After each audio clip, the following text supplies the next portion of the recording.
Captain Jake Morrison stared at the readings on his screen and felt his blood turn cold.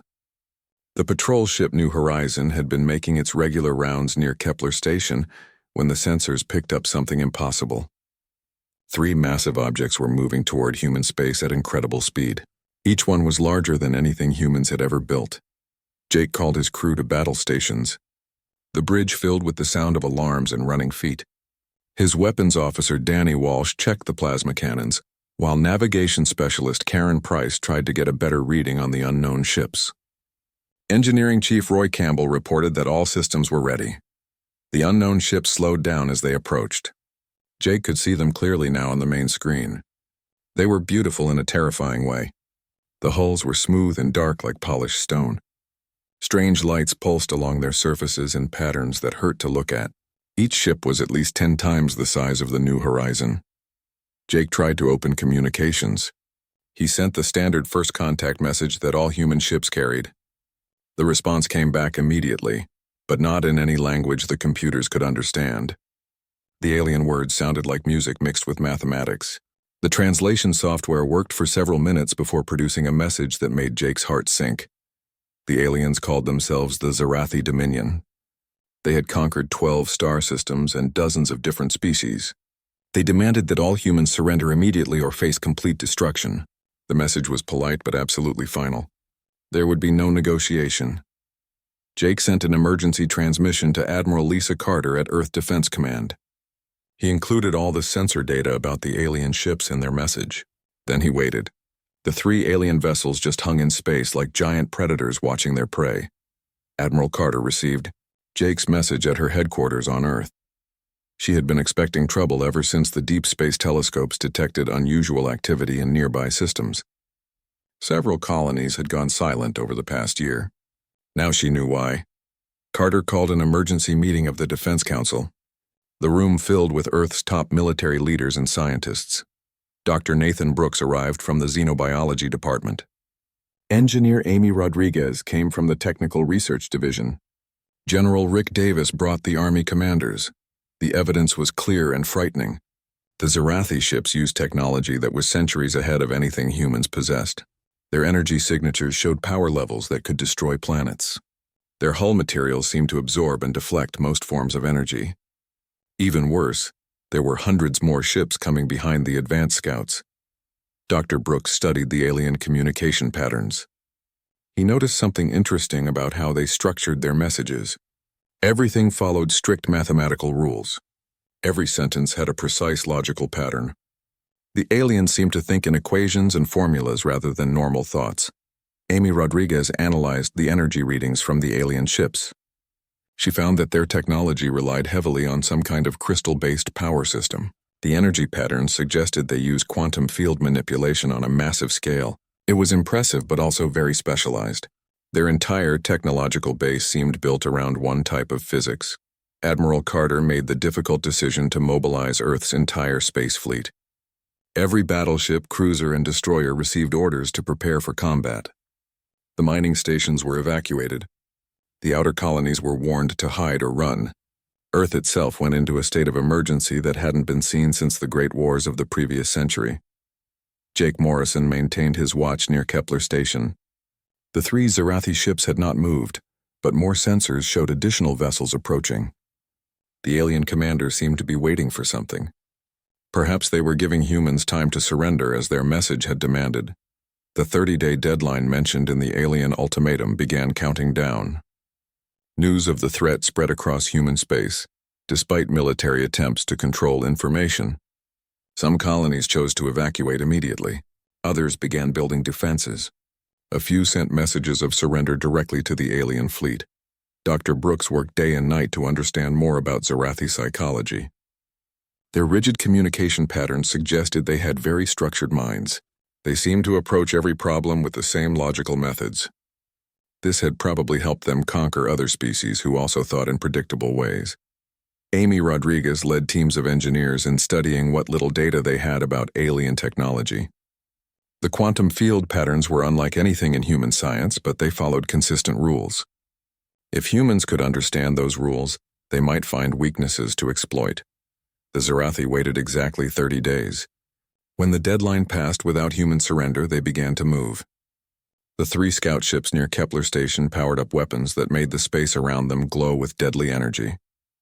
Jake Morrison received one final communication from the aliens. The message was simple and terrifying. The Zerathi would demonstrate their power by destroying the human patrol ship and the space station.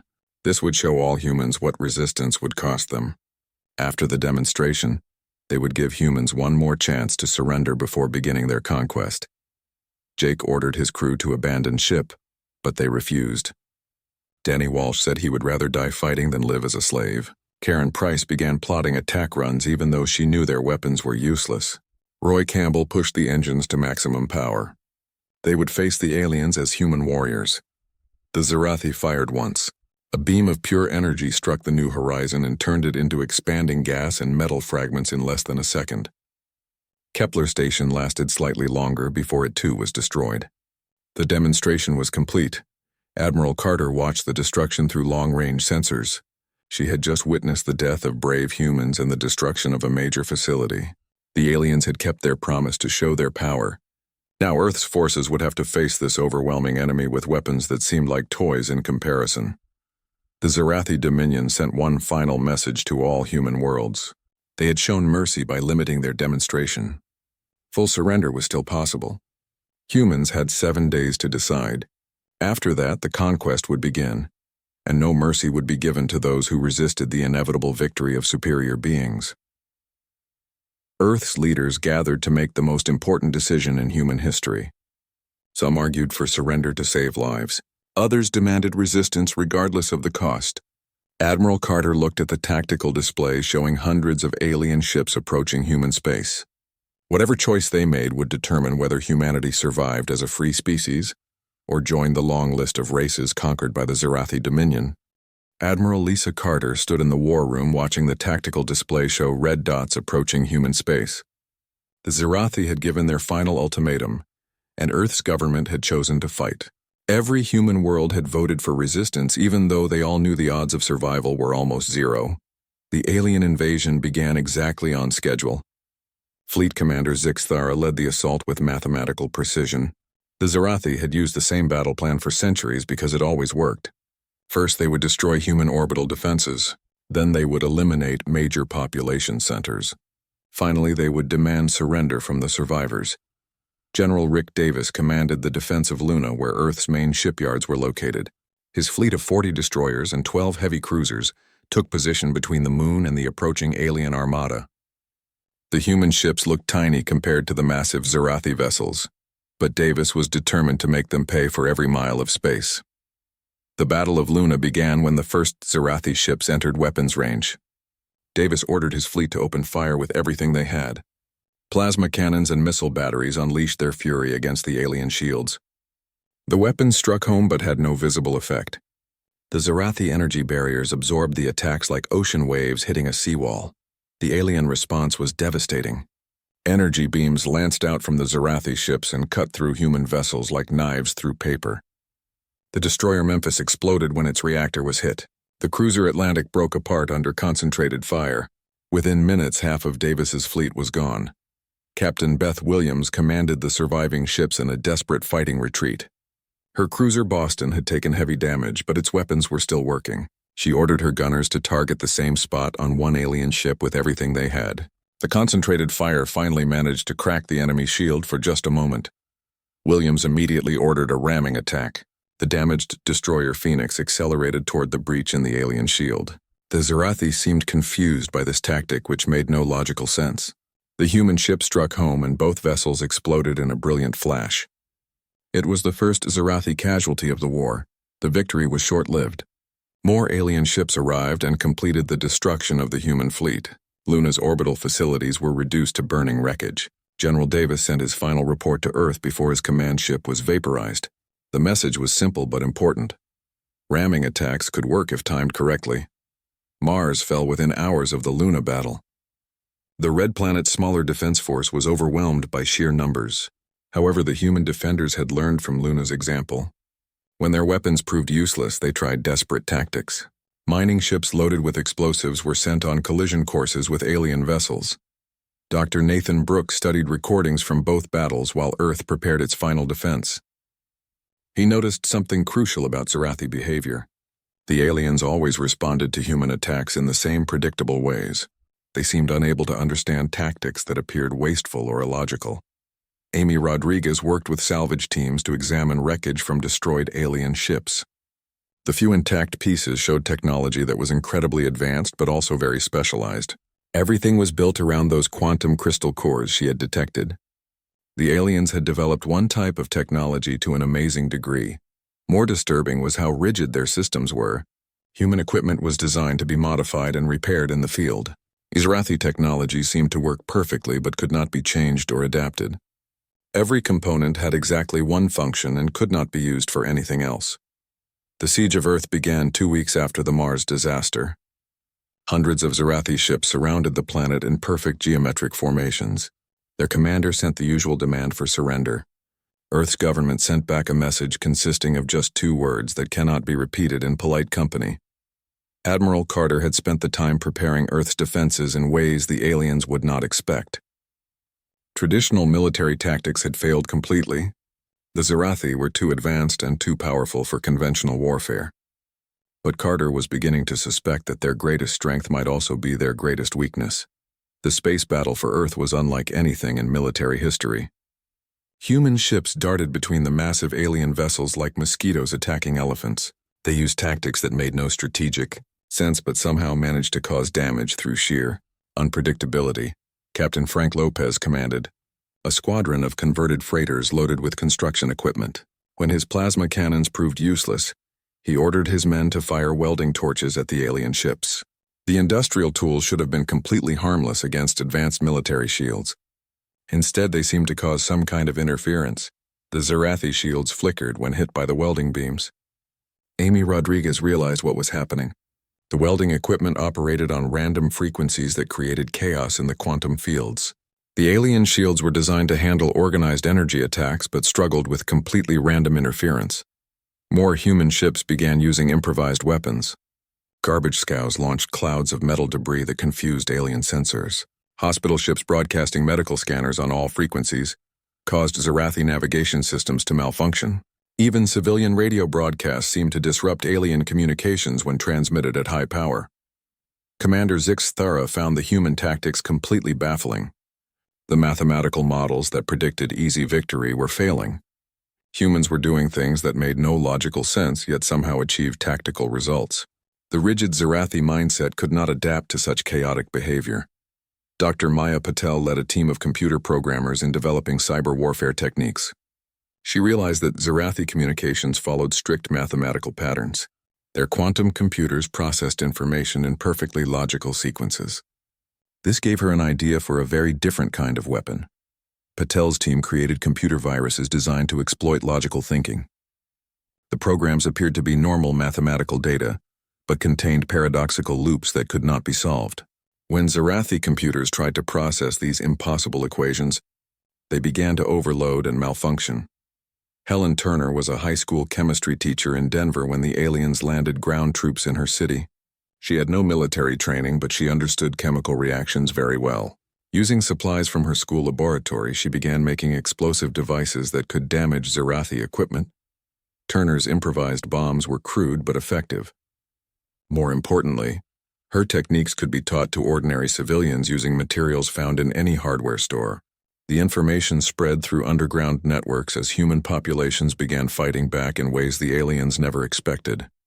The Zarathi had conquered dozens of species, but none had behaved like humans. Other races either surrendered quickly or fought with predictable military tactics. Humans seemed to use everything as a weapon and followed no logical battle plans. Their resistance was chaotic and wasteful, but somehow it was working. Fleet Commander Zixathera sent increasingly desperate reports back to the Dominion Council. The conquest that should have taken days was stretching into weeks. Human casualties were enormous, but they kept fighting with whatever tools they could find. Worse yet, they were actually inflicting damage on the supposedly invincible Zarathi fleet. The tide was beginning to turn in small ways. Human defenders had learned to exploit weaknesses in alien technology. Random interference could disrupt shields and sensors. Paradoxical computer programs could crash quantum processors. Most importantly, the rigid Zarathi mindset could not adapt to truly chaotic human behavior. Admiral Carter received reports from around the globe showing similar patterns. Everywhere the aliens had landed, human resistance was finding unexpected ways to fight back. The weapons didn't matter as much as the creativity behind using them. For the first time since the invasion began, Carter allowed herself to hope that humanity might actually survive this war. The conventional war was over, and humanity had lost every major battle. Earth's great cities lay in ruins and most of the space fleet was destroyed. But something unexpected was happening in the ashes of defeat. Small groups of humans were finding ways to fight back that the Zarathi could not understand or predict. Commander Pete Johnson had been a mechanic before the war started. When his military unit was destroyed, he gathered other survivors in the asteroid belt between Mars and Jupiter. Using mining equipment and salvaged ship parts, they began building something completely new. The aliens would learn to fear these improvised weapons. Johnson's team converted civilian mining ships into stealth bombers. The industrial vessels were slow and clumsy, but they could hide among the asteroids where Zarathi sensors had trouble finding them. More importantly, they carried tools that could be turned into weapons in ways no military manual had ever described. The first successful raid happened near Ceres Station. 3 converted mining ships emerged from the asteroid field and attacked a Zarathi supply convoy. Instead of using proper weapons, they fired industrial cutting lasers and plasma welders at the alien ships. The random frequencies caused the enemy shields to fluctuate wildly. When the shields weakened, Johnson's ships launched clouds of mining explosives. The crude bombs should have been harmless against advanced alien technology. Instead, they caused massive damage because the Zarathi had no defense against such primitive and chaotic attacks. 2 enemy ships were destroyed before the convoy could escape. Dr. Maya Patel was working in an underground bunker beneath the ruins of New York. Her team of programmers had been developing computer viruses specifically designed to attack Zarathi logic systems. The aliens thought in perfect mathematical patterns which made them vulnerable to a very special kind of weapon. Patel had discovered that Zarathi quantum computers could not handle paradoxical information. If she could feed them mathematical problems that had no solutions, their processors would burn out trying to solve the impossible equations. The key was making the viruses look like normal communication data. Her breakthrough came when she realized that human music could be converted into mathematical patterns that appeared logical but contained hidden contradictions. A simple song like Happy Birthday became a weapon when translated into quantum mathematics. The alien computers would try to process the musical patterns and crash when they reached the impossible harmonies. The first cyber attack targeted a Zarathi command post in Chicago. Patel's team transmitted what appeared to be a surrender message, filled with mathematical data. The alien computers began processing the information and immediately started malfunctioning. Within minutes, the entire command network was down. Helen Turner had become the leader of civilian resistance in the Denver area. Her background as a chemistry teacher had made her an expert at creating explosives from household materials. More importantly, she could teach these techniques to ordinary people who had never held weapons before. Turner's network spread across the western United States. Factory workers learned to make thermite from rust and aluminum powder. Farmers discovered that fertilizer could be turned into powerful bombs. Even children helped by collecting materials and carrying messages between resistant cells. The Zarathi ground forces found themselves under constant attack from enemies they could barely identify.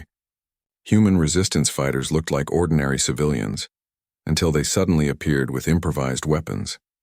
The aliens had conquered species that fought with advanced technology, but none that used chemistry sets and gardening supplies as military equipment. Commander Zixthara was receiving reports that made no sense. According to Zarathi military science, human resistance was actually increasing as their conventional forces were destroyed. The primitive beings were using construction tools, farming equipment, and even children's toys as weapons against the most advanced military in the galaxy. Amy Rodriguez had been studying captured Zarathi technology in a hidden laboratory beneath the Rocky Mountains. Her engineering teams had finally discovered the secret behind alien power systems. Everything depended on quantum crystal cores that operated on very specific frequencies. If those frequencies could be disrupted, the entire system would collapse. Rodriguez realized that humans had been accidentally hitting the right frequencies during their desperate attacks. Welding equipment, mining lasers, and even radio broadcasts were creating interference patterns that damaged Zarathi crystals. Now she needed to build weapons that could do this deliberately. Working with salvaged equipment from destroyed cities, Rodriguez's team began constructing what they called harmony bombs. These devices could generate precise frequency patterns that would shatter Zarathi power cores like opera singers breaking wine glasses. The weapons could be built from old televisions, radio transmitters, and electronic equipment found in any city. The first harmony bomb was tested on a captured Zarathi fighter. When the device activated, the alien ship's power core cracked and the entire vessel shut down. Rodriguez realized they had found a way to turn the aliens' greatest strength into their greatest weakness. Perfect technology was vulnerable to perfectly random chaos. Dr. Nathan Brooks was coordinating resistance efforts from a mobile command center that moved constantly to avoid alien detection. His analysis of Zarathi psychology had revealed crucial weaknesses in their thinking patterns. The aliens could not understand or adapt to truly random behavior. Brooks began teaching resistance leaders how to use chaos as a military strategy. Instead of trying to win battles, human forces should focus on being completely unpredictable. Every action should seem wasteful or illogical from a military perspective. This would confuse the aliens and prevent them from developing effective counter-strategies. The new tactics spread across human space like wildfire. Resistance groups began using deliberately stupid strategies that somehow worked. They would attack strong targets while ignoring weak ones. They would retreat when winning and advance when losing. Nothing they did made sense to logical minds, but it was incredibly effective. Captain Beth Williams had survived the destruction of her ship and was now leading a group of naval personnel in hit-and-run attacks against Zarathi positions. Her forces used captured alien equipment in ways that horrified their original designers.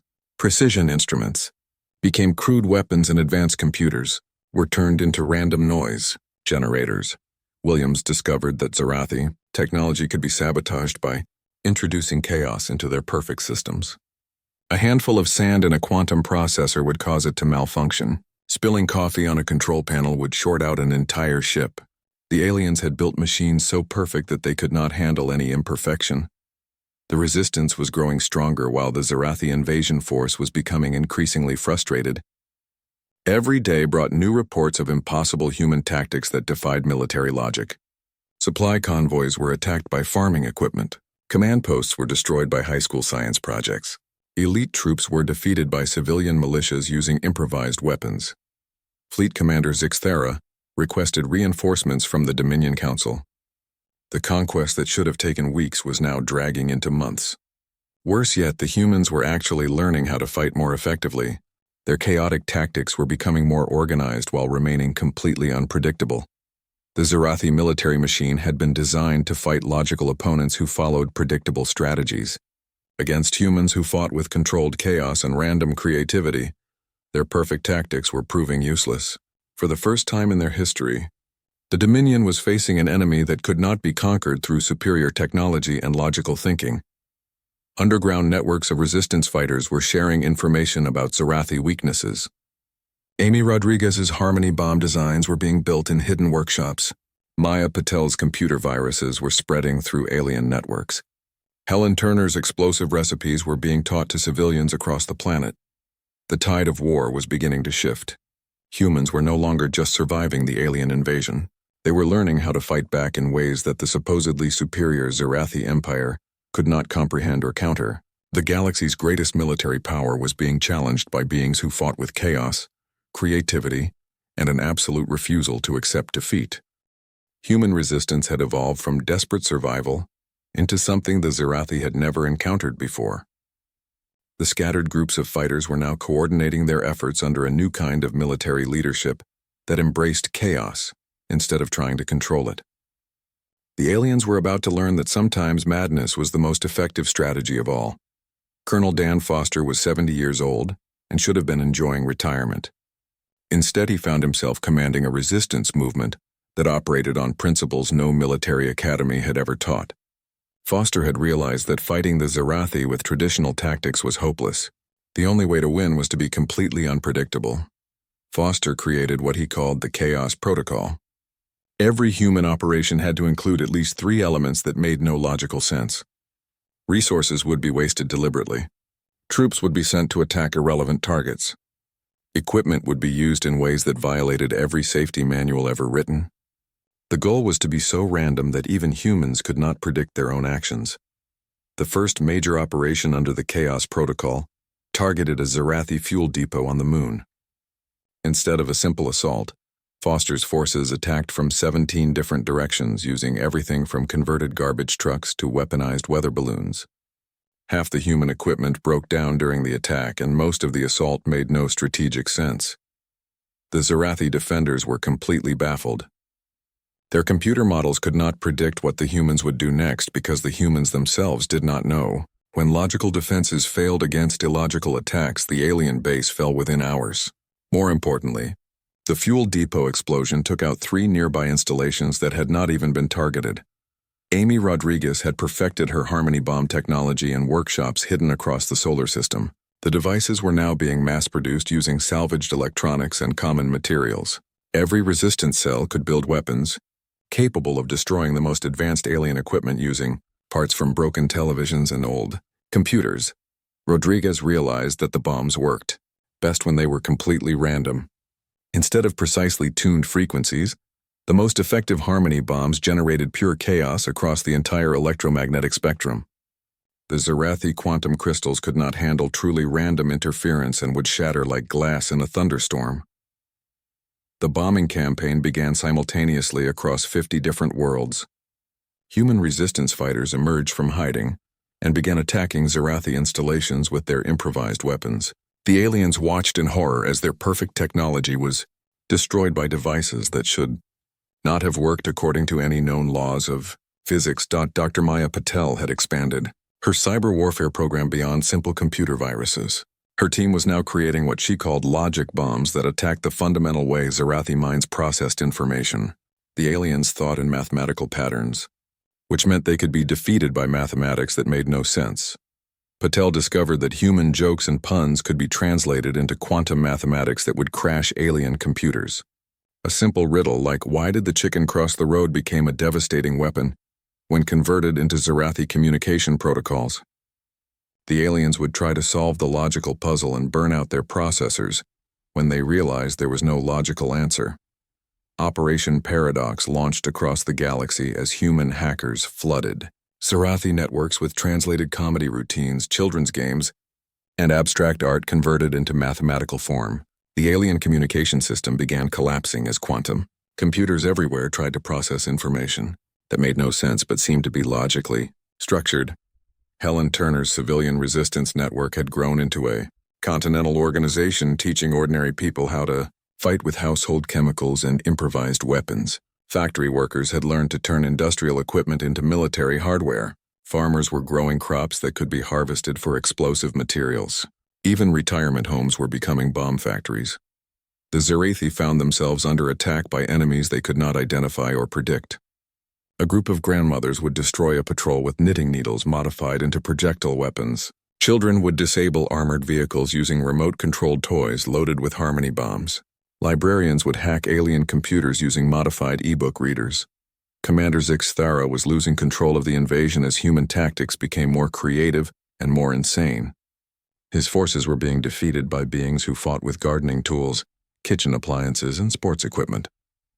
The mathematical models that had predicted easy conquest were completely useless against opponents who operated outside the laws of logic. Captain Beth Williams had assembled a fleet of hybrid vessels that combined human engineering with captured Zarathi technology. The ships were ugly and inefficient, but they worked in ways that confused alien sensors. Williams had learned to use the enemy's own perfection against them by introducing controlled chaos into their systems. Williams led her fleet in an attack on the Zarathi command ship orbiting Earth. Instead of a direct assault, her forces approached from every direction while broadcasting random radio signals, spinning in irregular patterns and jettisoning debris clouds. The alien ship's perfect sensors could not track targets that behaved so chaotically. The human ships attacked with everything they had, including welding torches, construction lasers, modified mining equipment, and Harmony bombs built from stolen alien technology. The Zarathi shields flickered, and failed as they were overwhelmed by pure random interference from sources that should not have been weapons. Dr. Nathan Brooks was coordinating the global resistance from a command center that moved location every few hours to avoid alien detection. His psychological analysis of the Zarathi had revealed that their greatest fear was facing opponents they could not understand or predict. Humans were becoming exactly that kind of enemy.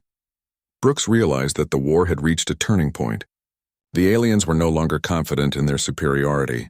Reports from across the galaxy showed that human resistance was inspiring rebellions among other conquered species. The Zarathi Empire was facing challenges it had never encountered in centuries of expansion. The decisive moment came when Amy Rodriguez succeeded in reverse engineering a complete Zarathi ship using nothing but salvaged parts and human ingenuity. The hybrid vessel combined alien technology with human creativity to create something entirely new. It was less efficient than pure Zarathi design, but far more adaptable and unpredictable. Pete Johnson's asteroid belt pirates had grown into a major fleet using converted mining equipment and captured alien vessels. Their hit-and-run tactics were causing massive supply problems for the Zarathi invasion force. More importantly, they were proving that humans could turn any tool into a weapon with enough creativity and desperation. The Zarathi Dominion was beginning to realize that they faced an enemy unlike anything in their experience. Humans did not follow logical patterns or predictable strategies. They fought with chaos and creativity that made them impossible to defeat using traditional military science. Every Zarathi victory seemed to inspire new forms of human resistance. Fleet Commander Zixathara sent increasingly desperate messages to the Dominion Council. The humans were not just resisting conquest. They were actually winning battles against technologically superior forces. Their tactics made no sense, but they were devastatingly effective against opponents who thought in rigid logical patterns. The war was entering a new phase where humans were no longer defending but actively attacking Zarathi positions across the solar system. The resistance had become an army, and the army was learning how to use alien technology in ways its creators never intended. The supposedly primitive humans were proving that creativity and chaos could triumph over perfect logic and advanced technology. For the first time in their history, the Zarathi Empire was facing the possibility of defeat at the hands of beings they had dismissed as inferior. The mathematical certainty of conquest was crumbling under assault from opponents who fought with controlled madness and refused to accept the logic of their own destruction. The time for defense was over and humanity was ready to take the war to its enemies. Admiral Lisa Carter stood in the rebuilt command center watching tactical displays show human fleets moving to attack Zarathi positions across the solar system. The species that had been marked for extinction was now hunting the hunters with weapons made from chaos and creativity. Carter commanded a new kind of fleet built from the wreckage of the old one. Human ships now carried harmony bombs alongside plasma cannons. Mining lasers had been converted into shield disruptors. Even the communication arrays had been modified to broadcast the logic viruses that could crash alien computer systems. Every vessel was a hybrid of human ingenuity and captured Zarathi technology. The final assault began with simultaneous attacks on 17 different targets. Human forces moved in patterns that seemed completely random, but concealed brilliant tactical coordination. Ships would appear to retreat in panic, only to circle back and attack from unexpected directions. Supply convoys would be ignored while heavily defended installations were assaulted by forces that should have been hopelessly outnumbered. Colonel Dan Foster led the ground assault on the main Zarathi base in the former city of Chicago. His troops advanced using tactics that violated every principle of military science. They would charge straight into enemy fire, then suddenly scatter in all directions. They would attack the strongest defenses while ignoring obvious weak points. Half their equipment was deliberately broken or modified beyond recognition. The Zarathi defenders were paralyzed by confusion. Their tactical computers could not predict human movements that followed no logical pattern. When their perfect defenses were designed to stop organized attacks, they crumbled under assault from forces that seemed to be attacking themselves as much as the enemy. Foster's chaotic army overran positions that should have been impregnable. Dr. Maya Patel unleashed the final version of her cyber warfare program as human hackers flooded the Zarathi network with every joke, riddle, paradox, and piece of nonsense they could find. The alien quantum computers began burning. out across the galaxy as they tried to process information that made no sense but appeared to follow logical rules. The cyber attack reached its peak when Patel's team broadcast the complete works of human comedy translated into Zarathi mathematical protocols. Alien computers that had operated flawlessly for centuries began crashing as they encountered concepts like sarcasm, irony, and absurdist humor converted into quantum mathematics. The logical Zarathi minds could not comprehend communication that meant the opposite of what it said. Commander Zixthera watched his perfect invasion force disintegrate under attack from enemies that fought with controlled insanity. His command ship was surrounded by human vessels that moved like drunken insects while broadcasting random signals that interfered with every system on his ship. The crew reported that their computers were crashing from exposure to human comedy routines. In desperation, Zixthara decided to implement the final protocol of Zarathi military doctrine. If a species could not be conquered and enslaved, it would be completely destroyed. He ordered his remaining ships to converge on Earth with planet-killing weapons. If the humans would not surrender, they would be eliminated entirely along with their chaotic influence on galactic civilization. Dr. Nathan Brooks had anticipated this logical response from the alien commander. Working with resistance leaders across the solar system, he had prepared the ultimate trap for minds that thought in predictable patterns. The Zarathi would follow their programming exactly, which would lead them into a carefully prepared ambush. As the alien fleet moved toward Earth, it found itself under attack from every direction by forces that seemed to materialize out of empty space. Asteroid mining ships emerged from hiding places throughout the solar system. Converted civilian vessels appeared from behind moons and planets. Even the space debris from earlier battles had been weaponized and programmed to home in on Zarathi ships. Captain Beth Williams led the final assault on Zixthera's flagship with her hybrid fleet of human and alien technology. Her ships attacked in formation patterns that looked like abstract art, rather than military tactics. They spun and danced around the massive alien vessel while firing every weapon they possessed, including harmony bombs, logic viruses, and welding torches. The Zarathi flagship began to lose power as its quantum crystals were shattered by random frequencies. Its computers crashed when they were infected with human jokes and paradoxes. Its weapon systems failed when they were sabotaged by a young man who had been working in the ship's power core while pretending to be a slave laborer. Alex Morrison was the son of Captain Jake Morrison, who had died in the first encounter with the Zarathi. He had been captured during the siege of Earth and forced to work in the alien ship's engineering section. But Alex had learned from his father's final transmission and had spent months secretly sabotaging the ship's systems using techniques that no Zarathi engineer could detect or understand. When the flagship's planet killer weapon powered up for the final attack on Earth, Alex's sabotage triggered a cascade reaction in the quantum core. The weapon's energy fed back into the ship's power system and caused a massive explosion that destroyed the flagship and damaged dozens of nearby vessels. The Zarathi command structure collapsed as their leader and his staff were vaporized. The remaining alien ships found themselves leaderless and under attack from human forces that seemed to be everywhere at once. Without Zixthara's rigid command structure, the Zarathi fleet began to fragment. Some ships tried to retreat while others attempted to continue the attack.